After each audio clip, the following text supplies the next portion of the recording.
New crew arrives safely at the space station. Valuable microgravity research returns to Earth. And an update on our commercial crew program. A few of the stories to tell you about this week at NASA.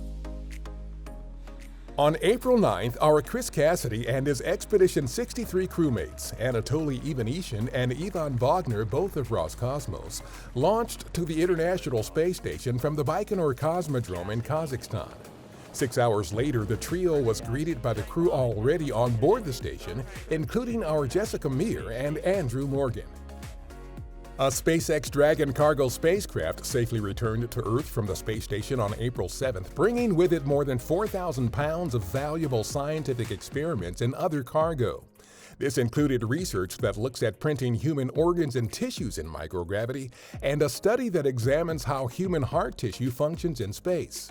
These and other microgravity experiments conducted on the station could lead to new technologies, medical treatments, and other products to improve life on Earth, and also help us learn how to keep astronauts healthy during long-duration space travel to the Moon and Mars. Our partner Boeing has decided to fly a second uncrewed flight test to the International Space Station with its CST-100 Starliner as part of NASA's Commercial Crew program. No new launch date has been set.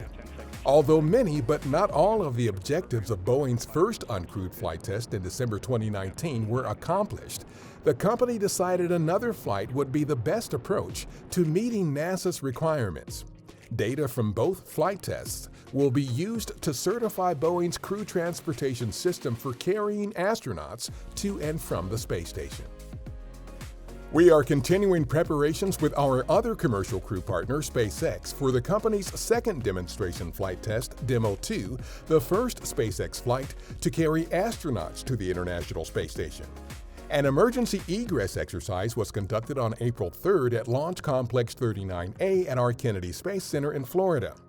The end-to-end demonstration is the latest in a series of exercises to ensure the crew and support teams can quickly evacuate the launch pad in the unlikely event of an emergency prior to liftoff. Demo 2 is targeted for launch in mid to late May. NASA is commemorating the 50th anniversary of the Apollo 13 mission by sharing a variety of resources, recognizing the triumph of the mission control team and the astronauts, and looking at how lessons learned from the mission can be applied to our Lunar Artemis program. Apollo 13 became known as a successful failure following the safe return of its crew in spite of a catastrophic explosion. Find out more at nasa.gov/Apollo 13. That's what's up this week at NASA. For more on these and other stories, follow us on the web at nasa.gov/Twan.